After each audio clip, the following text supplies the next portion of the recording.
तो आपका अपने YouTube channel study a front में स्वागत है। पिछले वीडियो में मैंने वाइजेक स्टील के जीके के क्वेश्चन कंप्लीट किए थे और इस वीडियो में मैं लगभग 50 क्वेश्चन टेक पार्ट के जो मैकेनिकल के हैं विजाक स्टील के आज जो आए हैं उसके मैं वो बताने जा रहा हूँ। ठीक, तो दोस्तों पहला क्वेश्चन है जो आया था मेरे इसमें वो था कि care is manufactured by which tools. तो इसका आंसर मैंने लगाया है। ये जो आंसर जो है मेरे नॉलेज का है, तो आप सिर्फ क्वेश्चन देख के भी अपने आंसर को मैच कर सकते हैं या कुछ डिफर हो सकता है आंसर। मोस्टली मेरा लगभग सही है, मोस्टली अब पता नहीं। खैर, हाँ, तो पहला question gear is manufactured by which tool, तो इस फॉर्म टूल होगा इसका answer. Second one, the thermal efficiency of dual cycle dependent on, तो इसका आंसर तो समझते ही हैं, compression ratio, cut off ratio and the ratio जो हमारा होता है गामा उस पर डिपेंड करता है, यानी हीट कैपेसिटी रेशियो पे। और अगला क्वेश्चन है डिग्रेडेशन ऑफ एनर्जी, तो ये सेकंड लॉ से एसोसिएटेड है। आइसोलेटेड सिस्टम में नो मास नो एनर्जी ट्रांसफ़र होता है, सो ये इसका अगला क्वेश्चन ये हुआ। नेक्स्ट, हाँ, एक न्यूमेरिकल था फ्रेम में, तो उसमें पूछा गया था अगर लिंक 6 है तो परफेक्ट फ्रेम होने के लिए उसका मतलब क्या होना चाहिए। तो लिंक 5 गैस टरबाइन कॉल क्या कहते हैं, ये यहाँ स्पेलिंग मिस्टेक है, तो ब्रिटन साइकिल होता है। प्रांटल नंबर किसका रेशियो होता है एक्चुअली, उसके बारे में वो एक्चुअली था मोमेंटम एंड थर्मल डिफ्यूसिविटी, उसका था एक्चुअली आंसर। तो प्रांटल नंबर वहाँ से आया, वहाँ भी आंसर यहाँ। नॉन ट्रेडिशनल मशीनिंग ईडीएम के बारे में पूछा था, property of wire and workpiece, इसका आंसर मुझे एग्जैक्ट पता नहीं है, ये आप चेक कर सकते हैं कहीं और से।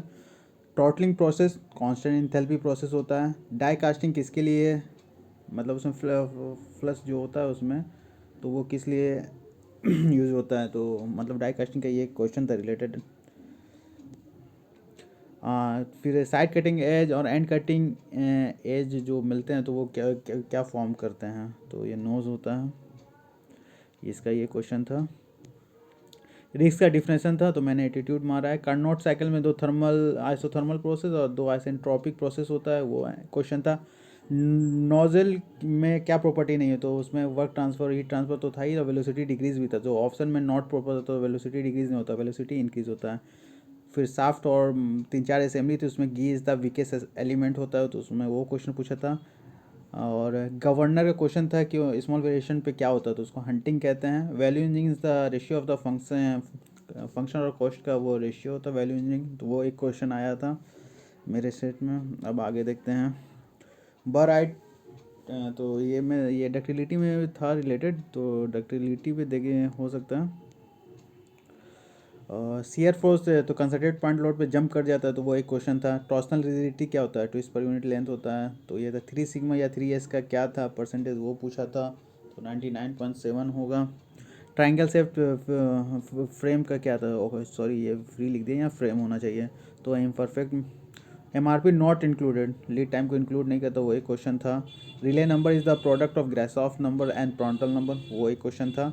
Minimum number of teeth angle दिया हुआ था 20, तो उसमें 18 आ गया था। तो all repeated question is there, no need to very much thinking about that ना। ई ओ क्यू का एक था, उसमें डेटा चेंज करके तो न्यू बाई ओल्ड का उसने रेशियो पूछा था, तो वो हो जाएगा, तो मैंने 2 लगाया है।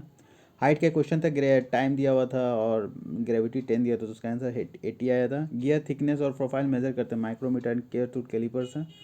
कैंटिलीवर बीम का एक्चुअली मुझे क्वेश्चन याद नहीं आ रहा है क्या था, कुछ न्यूमेरिकल टाइप का था, तो जिसमें 15 mm मेरा आंसर आया था। कि स्टिफनेस में जिसका जो स्टिफनेस कांस्टेंट वो 2 और 3 है, तो उसको पैरेलल में अरेंज करते हैं तो क्या क्या हो सकता है उसका इक्विवेलेंट स्टिफनेस, तो उसका आंसर 5 है। एमआरपी का full form, very easy question, तो इसका मटेरियल रिक्वायरमेंट प्लानिंग। बॉयलर में जो बॉयलर माउंटिंग की नहीं है, तो ये इकोनोमाइज़र होगा, क्योंकि ये एफिशिएंसी बात है, तो एक्सेसरीज हो जाएगा, तो उसमें जो भी था वो सही था, ये गलत है, तो ये एक्चुअली आंसर इसका ये है। तो नेक्स्ट क्वेश्चन पे आते हैं। इफ़िशेंसी था, उसमें फ्रिक्शनल दिया हुआ था और ब्रेक पावर दिया हुआ था, तो उसने मैकेनिकल इफ़िशेंसी पूछी थी, तो वो तो मैकेनिकल इफ़िशेंसी पूछी थी, तो उसका 80% आया था। ERP का फुल फॉर्म क्या था, तो मैनेजमेंट बिजनेस मैनेजमेंट का क्वेश्चन था, तो इंटरप्राइज रिसोर्स प्लानिंग होगा इसका आंसर। AC इन समर में क्या करता है, तो ऑब्वियसली कूलिंग एंड ह्यूमिडिफिकेशन होगा। FCC, CPH और BCC, ये क्वेश्चन एक्चुअली आया था तो उसका वो पूछा तो BCC हो जाएगा हमारा अल्फ़ा, फिर FCC हमारा गामा आयरन हो जाएगा और जिंक हो जाएगा CPH, तो इसका ये आंसर है। फिर नेवियर स्टोक्स थ्योरम मोमेंटम से रिलेटेड है। डाटा माइनिंग क्या है, तो ये डाटा माइनिंग का जो है कि मेरे को आंसर एक्चुअली पता नहीं है इसका एक्चुअली आंसर। मैंने तो large value of optimum data मारा है। अमोनिया NH3 का बॉन्ड पूछा था तो मैंने कोवेलेंट बॉन्ड मारा है। Product design based on customer needs, I think मैंने ये मारा है, कस्टमर नीड्स पे ये होता है। मोस्टली आंसर ये मेरा है, अब मैं कहीं से नहीं पता, आप क्वेश्चन देख लें और आगे का आंसर आप खुद से, और वैसे तो लगभग आपको समझ में ही आ रहा होगा।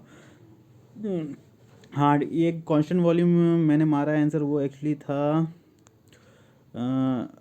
अगर सेम हीट पे सिर्फ इंटरनल एनर्जी बढ़ रही है तो कौन सा प्रोसेस होगा, तो कांस्टेंट वॉल्यूम प्रोसेस होगा। स्पेसिफिक स्पीड 25H निकाला न्यूमेरिकल तो उसका 12.8 आया था, हेड आया था।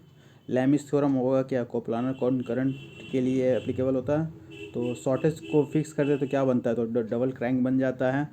रेफ्रिजरेशन के लिए क्या प्रॉपर्टी होना चाहिए रेफ्रिजरेंट का, तो उसमें लो थर्मल कंडक्टिविटी होगा।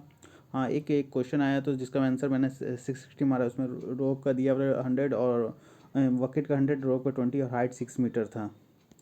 तो इसका आंसर मैंने 660 मारा, आंसर आएगा तो मिला देगा। और एटीट्यूड इन बेयरिंग क्या होता है, तो इसेंट्रिसिटी और उसका रेशियो होता है रेडियल क्लियरेंस का, वो पूछा था। लिमिट केस, ये एक्चुअली मुझे पता नहीं है क्या है आंसर, उसमें था क्या कि प्लग केस था और ये सब, तो उसमें मैंने लिमिट केस मारा आंसर। तो ये मेरे पार्ट 1 है ये इसका, वीज़ा का मतलब टेक्निकल का, और मैं 50 क्वेश्चन अगले नेक्स्ट वीडियो में मैं इसे अपलोड जल्दी कर दूँगा।